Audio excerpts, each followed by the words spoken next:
Welcome to Crosspointe. Welcome to Crosspointe. Welcome to Crosspointe. We are an inclusive faith community seeking to live out the loving, just, and generous way of Jesus. We are participants in a long tradition that's less concerned with doctrines and dogma that demand total agreement, but a life to be lived, enjoyed, and given away to others. What unites us is a growing awareness that life is precious. That we are made by love in order to love. This community is comprised of and affirms the entire human family. Regardless of race, age, creed, physical abilities, marital or economic status, gender identity, or sexual orientation. So, if you're curious and have come to see, if you are tired and have come to rest, if you are grateful and have come to share, if you are wounded and have come to heal, if you're joyful and have come to celebrate, if you are uprooted and have come to belong, welcome home. Welcome home. Welcome home. Welcome home.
If you've ever wanted to know that that you want it.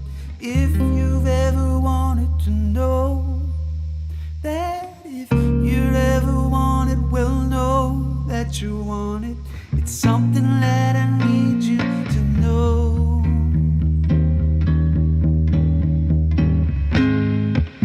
You belong here. We've been waiting so long, waiting so long.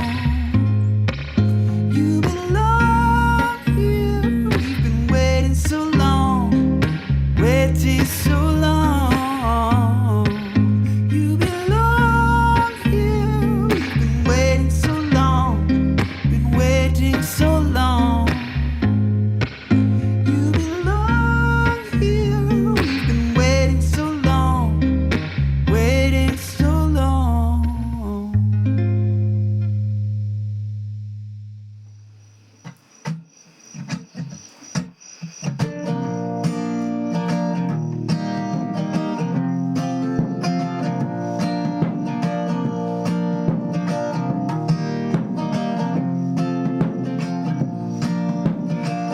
Everybody is wondering what and where they all came from.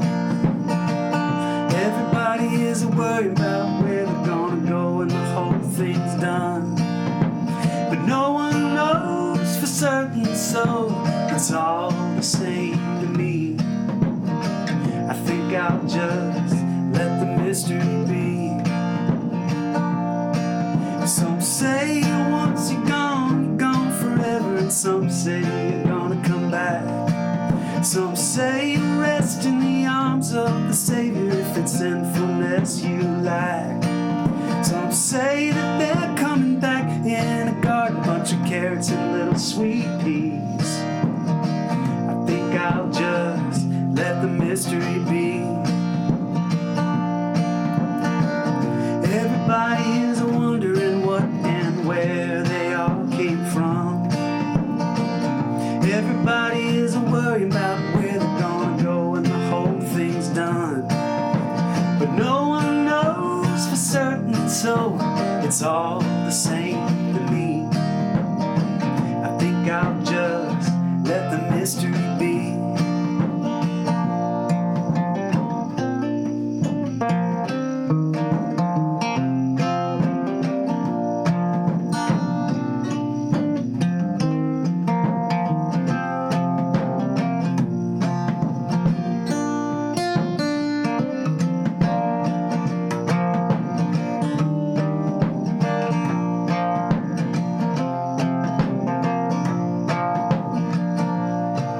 Some say they're going to a place called glory, and I ain't saying it ain't a fact.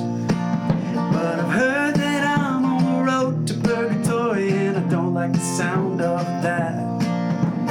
I believe in love, and I live my life accordingly. But I choose to make the mystery be. Everybody is wondering what and where they all came from. Everybody is worried about where they're gonna go when the whole thing's done. But no one knows for certain, so it's all the same to me. I think I'll just let the mystery be. I think I'll just let the mystery be.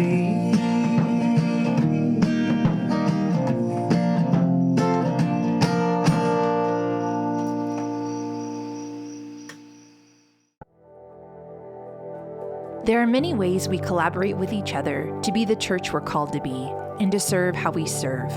And our contributing financially is one of the most important of those ways. If you want to help fund and sustain what we get to do together, go to crosspoint.org/contribute to see the many simple ways that you can do so. You can even text crosspointenc to 77977 to receive a link to get started now. Thank you for your partnership in the work we do together.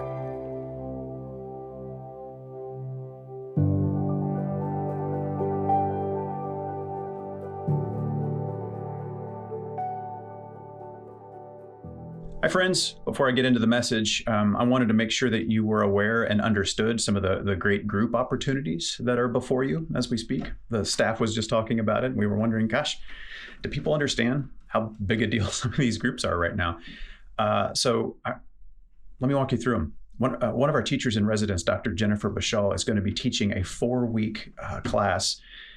It's so wonderfully titled, Did God Kill Jesus? A Closer Look at the Meaning of the Cross. That should pique your interest. This class is going to be a real deep dive into questions we've all asked, just basic, right down the center questions. God had to have somebody murdered to change God's mind about us sinners, and so chose his kid, but Jesus is God in the flesh. So did God die? These are all theologies. These are all atonement theories. And you might be surprised that the one you grew up singing about isn't the only one. So this is going to be a real deep dive, just years and years of scholarship. Let me ice the cake for you. This kind of 4-week class routinely has people forking over a lot of money to participate in it. But for you, my friends, if you act now, it's free. Sign up for it. It's free. So you register at crosspoint.org/groups. And if you can do this, it'll be starting Mondays in October on the 4th, Monday evenings, crosspoint.org/groups. But wait, there's more as I continue this wonderful commercial. Tuesday evenings, starting on the 17th, our Crosspoint's OG, our teacher in residence, Jeff Chu, is also leading a 4-week online group. This one's called The Complaining Prophet, a deeper look at Habakkuk. Habakkuk is one of the prophets in the Jewish scriptures. This session is also free, could very reasonably not be. It's going to be really, really great because Jeff's mind and Jeff's heart are really, really great. And so he is going to be walking us through this prophet Habakkuk for those 4 weeks. He's a prophet that sort of has a reputation for a lot of doubt and complaining, a lot of questions to God, like, God, how can you be good? Look at the world. It's not so good. And maybe that sounds familiar. Maybe it sounds like you and Habakkuk could have a great conversation. Well, Jeff is going to walk us through this short book, and then we'll talk about and learn from somebody that really gives us permission in the Bible to have really the same thoughts and feelings that we have now. Same deal. Go to crosspoint.org/groups and get signed up for that. And so with that suffering, loss, things aren't so great theme, there's another group I want to make sure that you know about. October is the kickoff for a 6-week grief group, and this one's in person. The other 2 are online. This one's in person on our campus. And it's about simply this as a grief group. It's about providing space and support for those of us who have suffered loss. This group is going to be facilitated by a professional grief counselor. And it's designed to give people the space that they need to process all the thoughts and feelings that come with losing someone or something that is dear to you. And so the entire 6-week session is $25, and you have to register for this at crosspoint.org/groups again. But as always, if the fee is an obstacle, then just reach out. community@crosspoint.org. We will make sure that obstacle is removed because it's important. Okay, so really great opportunities. I hope that you can. I guess the bottom line is, if you want to know more, go to crosspoint.org/groups and get signed up for what fits for you. Okay, moving right along. I'm going to move over there to the teaching chair now.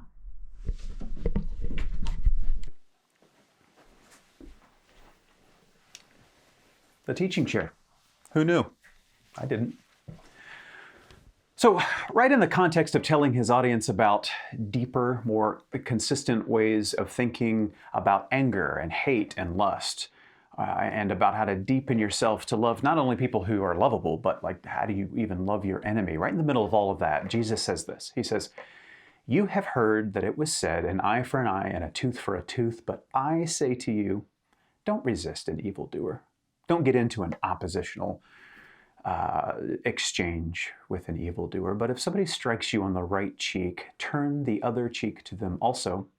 And if anybody wants to sue you and take your shirt, well, give them your coat too. And if anybody forces you to go 1 mile, then go with them a 2nd mile." I don't know how many times we've taught on this passage, but it's a lot. And not just because there are several little phrases in this passage that have become, common sayings 2,000 years later, but because it's really fascinating when the cultural context is considered about, what striking the right and left sides of your face implied back then, and the hand that you use, or the background on a Roman soldier forcing you to carry supplies, and what happens if you wouldn't stop doing it. Walter Wink is somebody who has written extensively on these things, and so if you're not aware of the backdrop of this passage, you'd love Walter's work. I highly recommend it. What I want to focus on today isn't so much the cultural background, the context, but on the psychology that bubbles up out of these words for us right now. Because on its face, this text has Jesus telling people without any disclaimers to let people hit them, to give the person suing you more than they're suing you for, and to go another mile with someone who threatened your life about going on the first one. That's not a good thing to tell people to do. Believing that you should allow others to harm you and to offer yourself to be harmed even more by them is not some path to spiritual mastery. That's just run-of-the-mill religious abuse. And it's perhaps even worse to tell others, like somebody like me telling others to let themselves be abused by others, because that's what obedience to God and the Bible require. And yet, I think that Jesus' words here, like all of Jesus' words, when considered on a level that's more nuanced and deeper than just a literal prescription, are an incredible insight to what it means to improve our sense of ourselves and our relationships. Because there's something negatively affecting probably all of us in some way, and it's this. It's that we defend ourselves from the perceived threat and harm of others. So what's the difference between real harm and perceived harm? Real or perceived threats? If you don't know the answer to that question, then there's a high probability that many of your relationships are pretty rocky, and that you feel a lot of internal tension and frustration and disgust and anger and shame. There's a really strong chance that you know very well how to put people in their place or how to avoid people altogether, but you know how to do those things a lot better than you know how to feel close to people. There's also a really strong chance that you're not consciously choosing this defensive posture with people because it's not a thought. It's locked in your nervous system, not your regular thinking, choosing mind. I was a long time in recognizing this in myself. I've put a lot of work into it, and from what I can tell, I have a lot more work ahead of me. But I think I can be helpful with this because I know I've learned the hard way that it's difficult to recognize that this is an area we might need to pay attention to and wake up to, let alone maybe have somebody help us with. So let me start by laying out a foundation. And this is going to be difficult to hear, but generally speaking, most men between the ages of 25 and 65 are toxic. They're emotionally immature and they're destructive to society. Now, I don't actually believe that. I think that's a ridiculous assertion. But I said it so that I could then ask what happened inside some of us just now. Because what some of us might have just learned about ourselves made it seem worth it to me to risk alienating half or more of you for a few seconds. So I hope you're with me. But for those moments that you thought I was being sincere, you might have experienced a flood of defensive energy, taking the form of a little bit of anger or a lot of anger or disgust, maybe even a brief impulse to just, I'm shutting this down, I'm not listening to this, I'm turning this off. It's a reflex, and it completely changes us from open to closed in an instant, and then, of course, to against. Because there's part of us, a very energetic part of us, that's quick to find itself threatened or offended, even though what's actually happened is that someone has said something that you might find disagreeable. And I don't have any judgments about this, by the way. This same exact thing has happened to me very recently, where somebody was describing their repeatedly awful and frankly traumatic experiences with pastors and churches. And then they made this broad brush summary about all pastors and churches, and this little tiny voice in my head said, hey, wait a minute, fella, not all of us, and definitely not me. It almost came to a boil in my head. But not because I was peeved because I'm on some quest for reasonable, nuanced discourse, although that's how I would have probably sold it later. It was because I saw the truth of what they were saying, but I also felt lumped in with something unlovable, as something causing something awful. So my ego centered itself and its perception of what survival in that moment meant, and did that right in the middle of somebody describing their terrible experience. And we all do this one way or another. We bristle at other people's criticisms and corrections of us or things we're interested in. And it's not because it's totally false all the time. It's because there's something in what they're saying that we fear could be true or at least believable enough. And gosh, if somebody's bad feelings or disappointments or confrontations and criticisms are true enough, then my lifelong campaign for becoming worthy is going to fall apart. I'm not just being disagreed with, or I'm not just being shown that I might be responsible for something, that I was hurtful. I'm being told that my fears about myself, my deepest fears, could be true, that I'm not enough. And so I go on red alert. In arguments, you can see this happen if you watch for it. Internally, as the disagreement rages on, more and more energy is being redirected at coming out the other side of this thing as the one who's logical. I'm the one who remembers exactly what was said. I know exactly what happened. I'm the one whose intentions were 100% pure, and if you would just shut up and let me explain what I intended, what you've misunderstood, you wouldn't be upset anymore. The idea of the self is being very skillfully protected by the ego, even though it's costing me connection with you. And why is that happening? Well, because I can't defend myself and hear you at the same time. I can't. And so the better we get at defending the illusion of a worthy self, like that's something we have to curate, the better we're getting at making other people, friends, partners, spouse, the better we're getting at making them understand that we simply refuse to validate their feelings. We just won't listen. And with time, I promise you, that turns out badly. You can also see this in how efficiently we blame other people. The way we can see with crystal clarity how other people's actions or inactions have caused problems. We can see flaws in their logic. We can point out precisely where they were a hypocrite, where they have changed part of their story, where their say and their do are at odds, things that they forgot or got wrong, whatever. But then when these things are seen in us, we feel just as clear that that's not what happened. That's not me. Or I didn't have a choice because somebody else's behavior left me with nothing else to choose. Or gosh, nobody's perfect. Who are you to judge? One way or another, I'm going to make this your fault. When confronted, my ego wants to resist the story of myself having to amend itself in front of other people, to apologize, or God forbid, admit that I have more work to do in some specific area.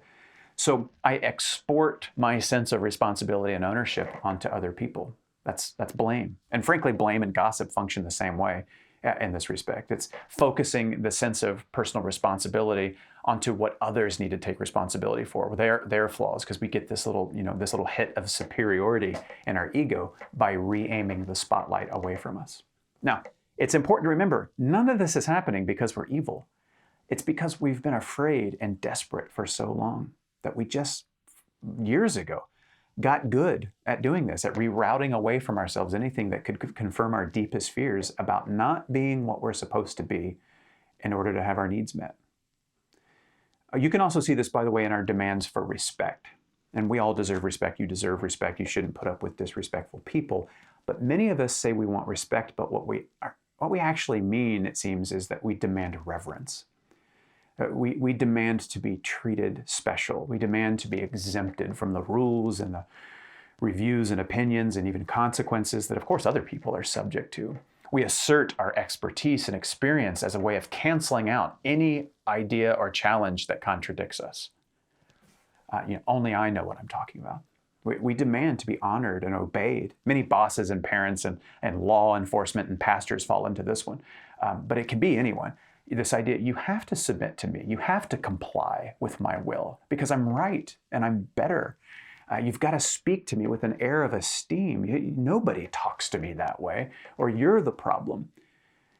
And see, a lot of people think this is what God is like, that God gets angry when we don't revere or obey or venerate God, that God is offended by anything that's too irreverent, that doesn't have a little bit of cowering and fear in it, or anything too lighthearted. You know, adults get nervous if you say God and, I don't know, poop too close together. I still hear grown adults talk about doubt being heresy at some level. I still hear preachers, recently hearing pastors say, and this is almost a direct quote, you can ask questions, but you can't be questioning, because to respect God is to obey. It was the snake in the garden who dared to ask, did God really say? You know, and maybe some of you have your own version of these exact feelings after all these years. I have a few of them left in me. But let me say, we're confusing the Almighty with a very powerful, wounded ego, and those are different people. Let me say it more clearly. We're probably thinking of our parents or guardians, or maybe some teachers we had, but that's not God. These people were broken souls who could only find a sense of stability in their sense of self by demanding other people hold them together with their reverence. That's not God. Kick this idea around a little bit. We can't offend God, no more than an infant can offend her mother. Maybe it's arrogant of us to think that we could have such power to offend the Almighty. So I want to show you a video. Now that we've done this tangent on how we think about God, but also just thinking about seeing ourselves in real time, how we get offended and how we get defensive. I want to show you a video. This video has been edited down. We edited quite a bit so that we could get it down to PG-13. But it's still a lot. I want to warn you, it's a lot. You'll have a lot of you will have some feelings. Apparently this family posts a lot of content about themselves. That's all in good fun. They're all consenting to this. But there's an intensity coming from this guy in the next couple moments that you're going to find, you might find uncomfortable. You might just laugh at it, but you might have some feelings about it. I'm asking you to take the full ride because it resolves. We're going to get to the other side of it, and I think it'll be helpful to what we're trying to learn about ourselves today. Dad, spell fat. F-A-T. Spell her. H-E-R. Okay, what is it together? Fat her. What? Are you sure? Yeah, fat her. What's so funny? I'm saying it right. Okay, are you sure? I don't get it. Yes, fat her. I get it. Are you guys making fun of me? What? Together. Fat her. and her. Spell it. F-A-T-H-E-R. What does that spell? Fat her. Sound it out. Fat her.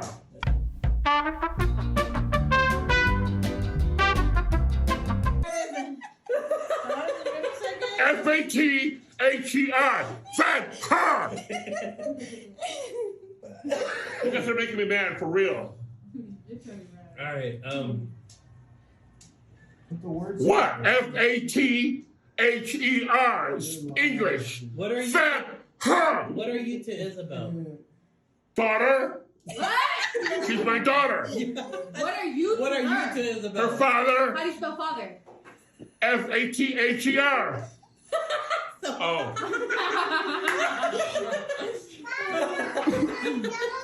All right. Father. Oh my God. I feel like an idiot. All right, so we can see how his posture goes from playing along to, I feel like I should have checked in with you first. How are you? I told you that was a lot. He's fine, and then he's suddenly not fine. You can tell he feels singled out, and everything changes. And you can see it in his body. He leans back and he folds his arms like he creates this wall, this shield. And he starts increasing his volume and uses the strong language, the best stuff I edited out, because he's countering this sense of feeling overpowered. So he comes back with it. But see, all of his curiosity is gone. All of his sense of trust is gone. He's forgotten that he's safe. So, because now it's about winning a fight that he feels like he's losing. It's him against the world. It's him against everybody at the table. And then he has the realization. Now he gets it. And he puts his hands on his head. He's like, oh, I feel like an idiot, which I got to give him credit for. I mean, he could have stormed out and then just, made it worse. But he stood there in the ruins and admitted the foolishness of all of it. I got to give him credit for that.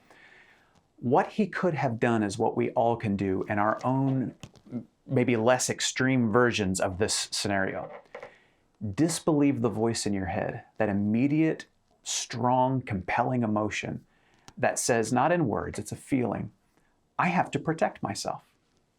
I have to defend myself from this feeling of being put in this corner, this criticism of my intelligence. I have to defend myself from being perceived in a way I've lost control of. I have to start giving energy to rescuing myself from being misunderstood. I have to shield myself from seeming deficient or vulnerable, lacking something other people seem to have. So I'm going to bring attention to their deficiencies. You're all bad. I must counterattack with raised volume, or it can be smug silence, or a million words, or by referencing something from the past that makes me the hero and you the villain, or with condescension, or by threats and ultimatums, or by attacking your character, or your bad memory, or your sanity. There's so many ways to be defensive. And it's all because I have a habit of believing that I'm being threatened when I am being shown gaps in this illusion that my ego works so hard. And I know we have good reason for this. We didn't decide as adults to try out being defensive or self-justifying or sensitive with people. We don't consciously choose to go to DEFCON 1 when somebody behind us honks and we immediately are like, I'm not doing anything wrong. It's a holdover from the past. Somewhere early in our lives, it felt true that if we didn't clarify ourselves, if we didn't remove ourselves from crosshairs, if we didn't correct accusations or create some on-the-fly sales presentation about our true intent or how our actions, our words have been misunderstood, if we hadn't mastered the ability to maybe passively manipulate people into feeling bad for saying negative things about us or difficult things about us in the first place, it felt like if we didn't do that, we really were going to suffer. And some of us didn't even get a chance to learn to defend ourselves very well because no matter what we did, it was already pre-decided that we were bad or wrong or stupid or ridiculous, or we were liars, or we're lazy, or you're weak, or you're just crazy, you're nuts, you're embarrassing, you're exhausting, you're overreacting, you're oversensitive. So you grew up feeling something defensive because it's piled up on you for years, it's felt like, since you were a kid. So you sort of carry around this, stop accusing me of being less than you or less than others. And it's fierce. It's a strong emotion. Very many adults are walking around in survival mode and they don't even know they're in survival mode. Their whole lives, they've misunderstood that communication in their relationships, it's not establishing who's right and wrong. It's not articulating disappointment or frustration the most valid way. It's not figuring out who's the winner and who's the loser in a disagreement. Grown adults, and they've got no idea they've been playing chess their whole life, and other people aren't playing chess. They're not playing any sort of win-lose defense offense game at all, and they don't yet realize it.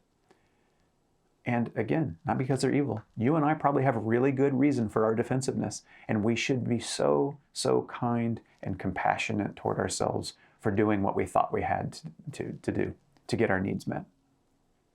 But we can also now admit to ourselves that reading disrespect and injury and rejection and condemnation into things it doesn't protect us. It's not helping us. What it's doing is feeding this flimsy illusion and ruining our experience of intimacy and love and connection with other people. The thing actually causing our suffering is our wounded, undisciplined ego being really skilled at trying to avoid a certain kind of suffering. These made-up life or death scenarios, when in reality what's happening is we're just in a challenging disagreement and we're in a really great opportunity to grow by learning something about ourselves and listening to other people. Pema Chodron has some wonderful counsel here.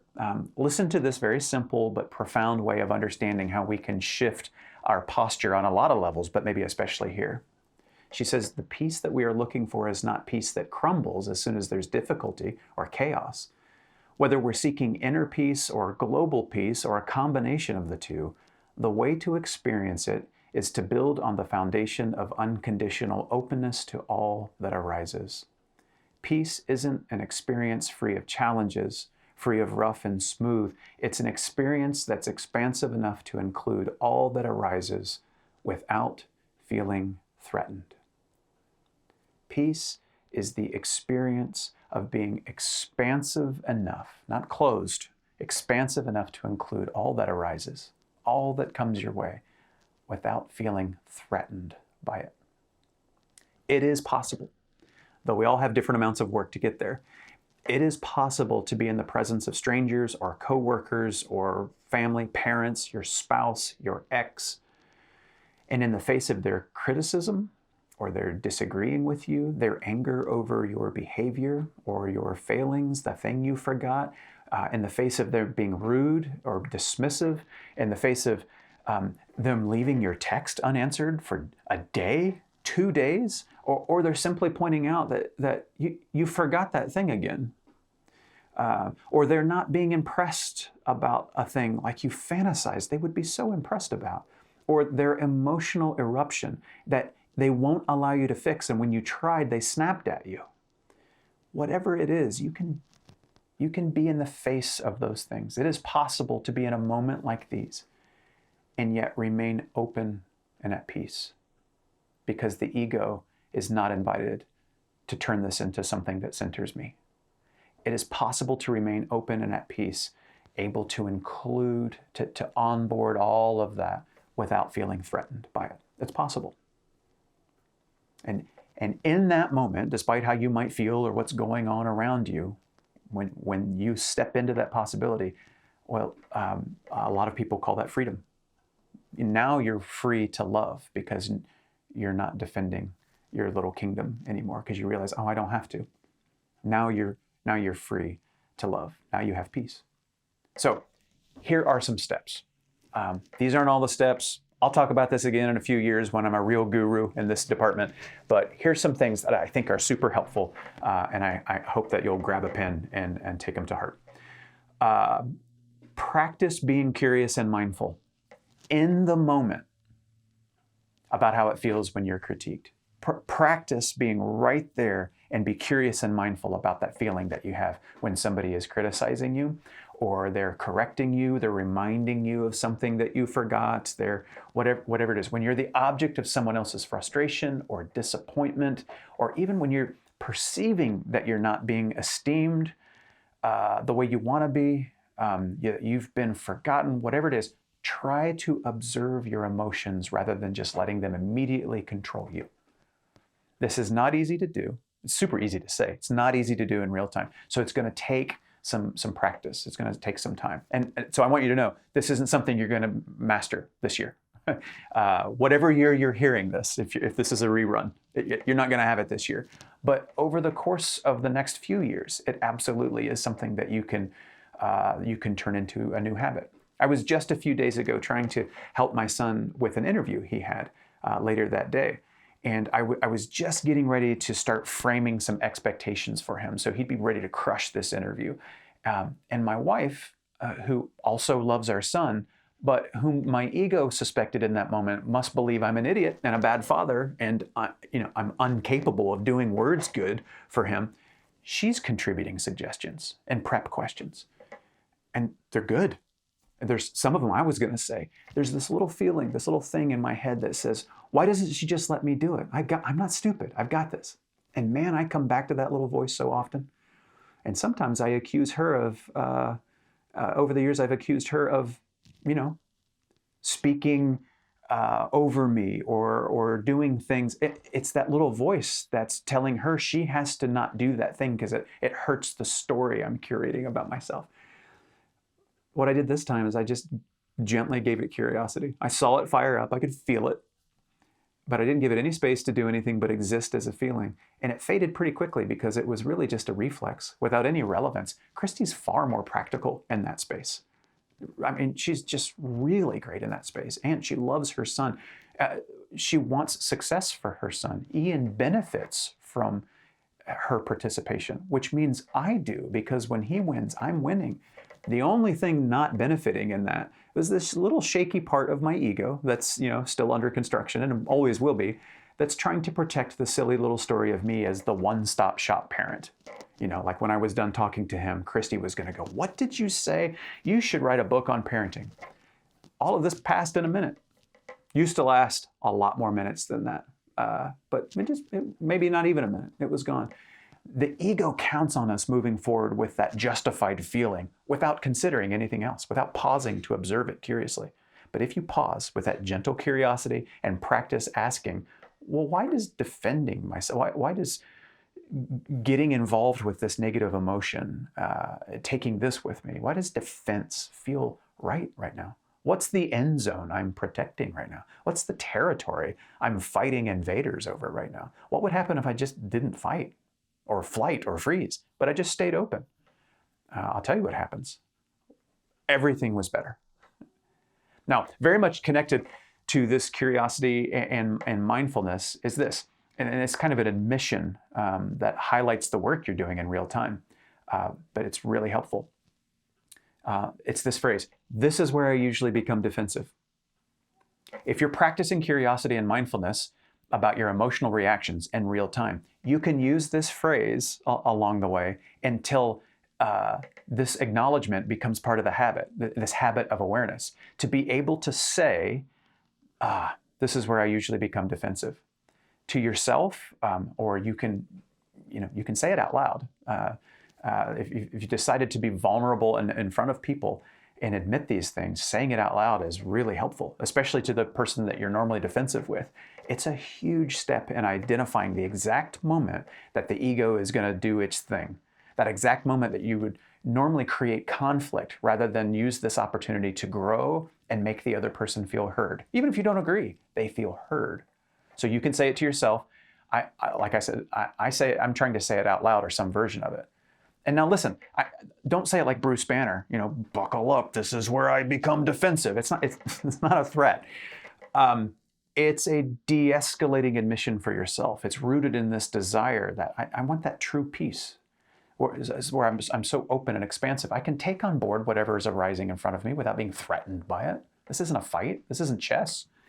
It's an acknowledgement from the higher, the more mature part of us, that the less mature part of us is trying to do that thing, that ancient machinery is trying to go into motion. So that defensive counterattack and deflection and the passive aggressiveness can protect me against something I don't need protection from.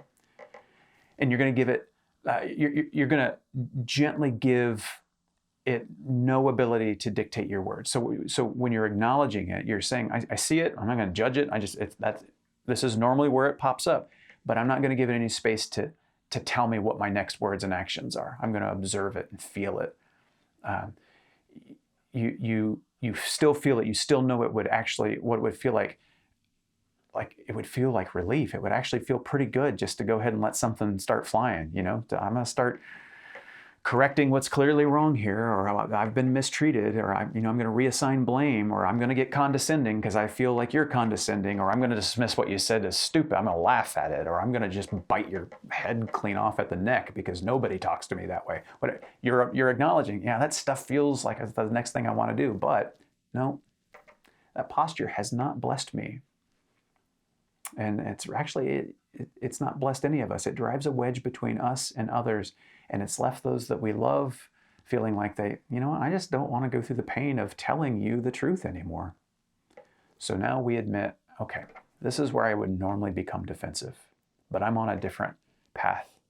This is that moment. This is that feeling. But I'm just going to sit with it and let this moment prove that it can't kill me.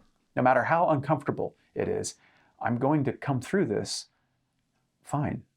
And I will come through it having listened, having tried to understand. Even if there's things I don't agree with, I want to understand. I want the other person to feel understood. And I'm going to accept it without feeling threatened because I don't have any control over anything other than this response.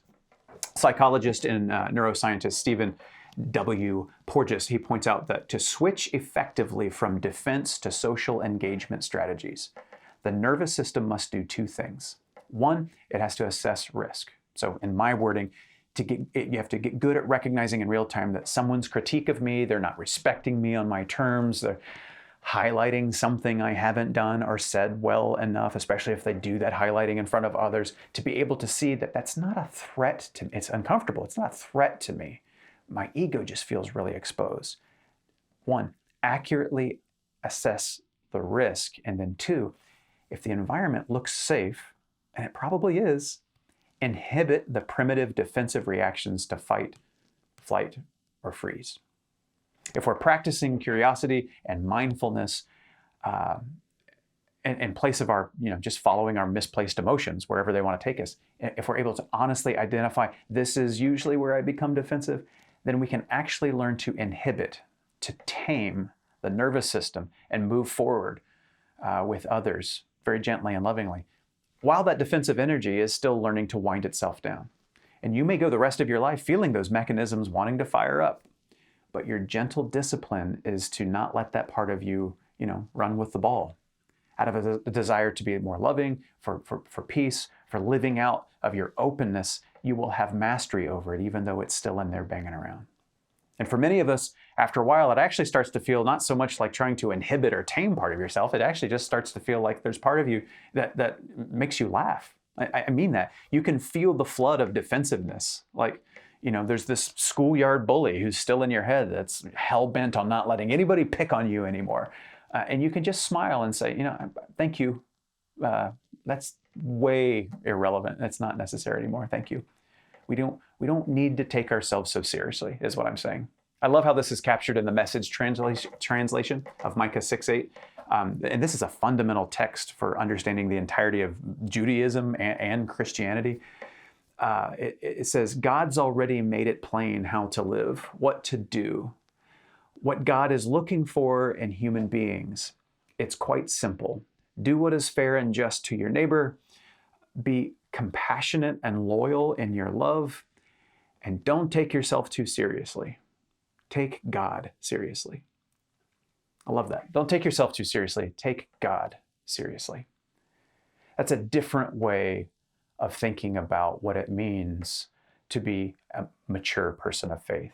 Learning that you can have boundaries and self-respect and have deep, healthy self-love, but also you can laugh at your own crap and roll your eyes at your own little eruptions of oversensitive entitlement. As you get there, it feels more and more peaceful and free. In closing, I want to give you a couple other things when we're the other person in this scenario. And this is not at all saying that you have to take responsibility for other people healing and their defensiveness. Even if you love them, that's not what this is. As someone is working on their habit of using relational strategies that seemed necessary to them in their childhood, but obviously it's not doing them much good now, and they're working on that. Here's how you can participate in that. 1, make sure you're addressing your own defensiveness. If you have defensive people in your life, you have probably become defensive around them yourself. And that's 100% understandable. I would never advise dropping that guard that you might have up if you feel that it's that defensiveness that keeps you from feeling verbally abused or gaslit into believing everything's your fault. I'm suggesting, best you can, if you can, to return to yourself. Easier said than done, but go back to not thinking of yourself as in a competition, even if the other person is still, struggling with that. And offer your presence as, I'm interested in mutuality and collaboration. And that way, that offense-defense world feels less necessary and less appealing to the other person. Again, their work is their responsibility. This is a role you can play. And so you can call it taking the high road. You can call it no longer engaging in their bovine excrement. But it's self-love that actually results in love of other. It creates a peaceful atmosphere as far as you are able to. Again, tricky stuff, but you'll never regret coming back to yourself, working to come back to yourself out of a competitive defensive space into who you maybe used to be. And it will benefit your relationship in some way too. And then also just remember that people are far less likely to jump to defensiveness as you create for them an environment where they can trust you're not going to weaponize the truth of their imperfections. Make sure that vulnerability is rewarded, that it's not leveraged one way. Make sure humor isn't cruel. Make sure you don't misunderstand that if you're deciding not to take yourself so seriously, that is never a license to not take somebody else seriously. So maintain a space where you are, where imperfections and inconsistency and fear and all that is rewarded with safe acceptance. There's no pouncing, there's no leveraging. Because the goal is for all of us to grow into the most beautiful versions of ourselves so that we can, together radiate the glory of God together. But people don't change by having what's wrong with them centered or fixated on. We change when we feel supported and loved. So, my friends, may we put down our shields and our swords and our knee-jerk relational habits, over time, of course.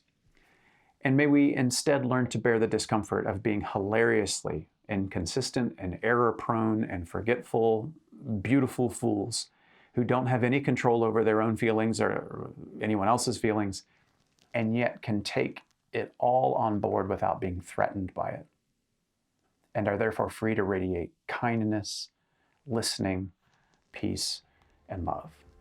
So, peace and love.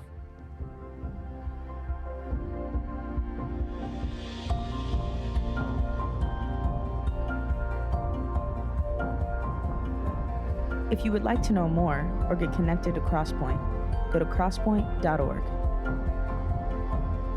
If you're in need of care or assistance, go to crosspointe.org/care.